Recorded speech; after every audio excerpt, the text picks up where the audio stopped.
നമസ്കാരം, എല്ലാവർക്കും പ്രവാസി മലയാളിയിലേക്ക് സ്വാഗതം. പ്രവാസികൾക്ക് നിയന്ത്രണം കടുപ്പിക്കുന്ന കുവൈത്തിൽ തിരിച്ചടിയാകുന്ന അടുത്ത നീക്കം. വെള്ളം, വൈദ്യുതി എന്നിവ ഉപയോഗിക്കുന്നതിന് പ്രവാസികൾക്ക് ഇനി അധിക നിരക്ക് നൽകേണ്ടി വരും. സാധാരണക്കാരായ പ്രവാസി കുടുംബങ്ങൾക്ക് ഇത് വലിയ സാമ്പത്തിക പ്രതിസന്ധി സൃഷ്ടിക്കുന്ന തീരുമാനമാണ്. 50 മുതൽ 100% വരെ താരിഫ് വർദ്ധിക്കുമെന്നാണ് സൂചനകൾ. ഇത് സംബന്ധിച്ച് വിദഗ്ധ സമിതി സർക്കാരിനോട് ശുപാർശ ചെയ്തതായി പ്രാദേശിക പത്രം റിപ്പോർട്ട് ചെയ്തു. അധിക നിരക്ക് വിദേശികൾക്ക് മാത്രമായി ബാധകമാക്കാനും സ്വദേശികളെ ഇതിൽ നിന്ന് പൂർണ്ണമായി ഒഴിവാക്കാനും കമ്മിറ്റി സർക്കാരിനോട് നിർദ്ദേശിച്ചു. അടുത്ത സാമ്പത്തിക വർഷത്തിൽ പുതിയ നിരക്ക് നടപ്പിലാക്കാനാണ് കമ്മിറ്റി ശുപാർശ ചെയ്തിരിക്കുന്നത്.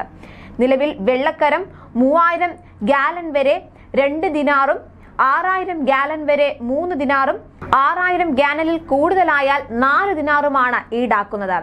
സ്വദേശി വീടുകൾ, വിദേശികൾ താമസിക്കുന്ന വീടുകൾ, അപ്പാർട്ട്മെന്റുകൾ, വാണിജ്യ സ്ഥാപനങ്ങൾ, വ്യവസായങ്ങൾ എന്നിങ്ങനെ 4 വിഭാഗങ്ങളാക്കി തിരിച്ചാണ് വൈദ്യുതി നിരക്ക് വർദ്ധിപ്പിക്കാൻ ശുപാർശ സമർപ്പിച്ചിരിക്കുന്നത്.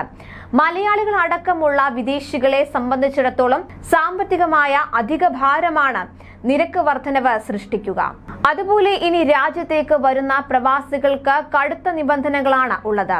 നേരത്തെ രാജ്യത്തേക്ക് വരാനിരിക്കുന്ന പ്രവാസികൾക്ക് വിസ അനുവദിക്കുന്നതിന് മുൻപ് യോഗ്യതയും കഴിവും അളക്കാനുള്ള പരീക്ഷ നടത്തുമെന്ന് Kuwait man power public authority വ്യക്തമാക്കിയിരുന്നു.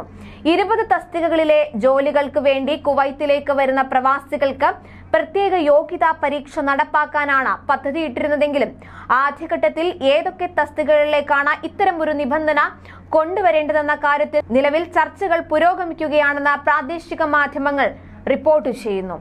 വിദേശത്തുള്ള കുവൈത്ത് എംബസികളുടെ സഹകരണത്തോടെ പ്രവാസികൾക്ക് അവരവരുടെ രാജ്യത്ത് വെച്ച് തന്നെ ആദ്യഘട്ട പരീക്ഷ നടത്താനാണ് പദ്ധതി. പരീക്ഷകൾക്ക് തിയറിറ്റിക്കൽ, പ്രാക്ടിക്കൽ എന്നിങ്ങനെ 2 വിഭാഗങ്ങൾ ഉണ്ടാകും. പ്രാക്ടിക്കൽ പരീക്ഷകൾ പ്രവാസി കുവൈത്തിൽ എത്തിയ ശേഷമായിരിക്കും നടത്തുക. ആദ്യഘട്ടത്തിൽ പുതിയ തൊഴിൽ പെർമിറ്റിന് അപേക്ഷിക്കുന്ന പ്രവാസികൾക്കായിരിക്കും പരീക്ഷ നടത്തുകയെന്നും ഇതിന്റെ അനുഭവം പരിശോധിച്ച ശേഷം പിന്നീട് പെർമിറ്റുകൾ പുതുക്കാൻ അപേക്ഷ നൽകുന്നവരിലേക്ക് കൂടുതൽ പരീക്ഷകൾ വ്യാപിപ്പിക്കുന്ന കാര്യവും പരിഗണിക്കുമെന്നും റിപ്പോർട്ടുകളുണ്ട്. മാത്രമല്ല, തുടക്കത്തിൽ 20 തസ്തികകളിലേക്കാണ് പുതിയ തീയതിയിലെ പരീക്ഷകൾ നടപ്പാക്കുക. ഇതിനു പുറമെ എഞ്ചിനീയറിംഗ് മേഖലയിലെ 71 തസ്തികകളിലേക്കുള്ള പരീക്ഷകൾ നടത്താൻ കുവൈത്ത് സൊസൈറ്റി ഓഫ് എഞ്ചിനീയേഴ്സിന്റെ കീഴിൽ പ്രത്യേക സെന്റർ തയ്യാറാക്കിയിട്ടുമുണ്ട്. സർക്കാർ ഏജൻസികളിൽ നിന്ന് ആവശ്യമായ അനുമതി ലഭിച്ചാൽ ഈ സെന്റർ പ്രവർത്തിച്ചു തുടങ്ങാൻ സന്നദ്ധമാണെന്നാണ് പബ്ലിക് അതോറിറ്റി ഫോർ മാൻ പവറുമായുള്ള ചർച്ചകളിൽ കുവൈത്ത് സൊസൈറ്റി ഓഫ് എഞ്ചിനീയേഴ്സ് അറിയിച്ചിട്ടുണ്ട്. പുതുതായി കൊണ്ടുവന്ന നിയമത്തിൽ എന്തെങ്കിലും തരം ലംഘനങ്ങൾ കണ്ടെത്തിയാൽ കർശന നടപടി സ്വീകരിക്കുമെന്നാണ് അധികൃതർ മുന്നറിയിപ്പ് നൽകിയിരിക്കുന്നത്. പരാജയപ്പെടുന്നവർക്ക് രാജ്യം വിടാൻ സാവകാശം നൽകുമെന്നും അധികൃതർ വ്യക്തമാക്കുന്നു. നിയമം കർശനമായാൽ മതിയായ യോഗ്യതയില്ലാത്ത വിവിധ വകുപ്പുകളിൽ ജോലി ചെയ്യുന്ന മലയാളികൾ അടക്കമുള്ള വിദേശികൾക്ക് രാജ്യം വിടേണ്ടി വരും. കൂടുതൽ പ്രവാസി വാർത്തകൾക്കായി ചാനൽ സബ്സ്ക്രൈബ് ചെയ്യുക.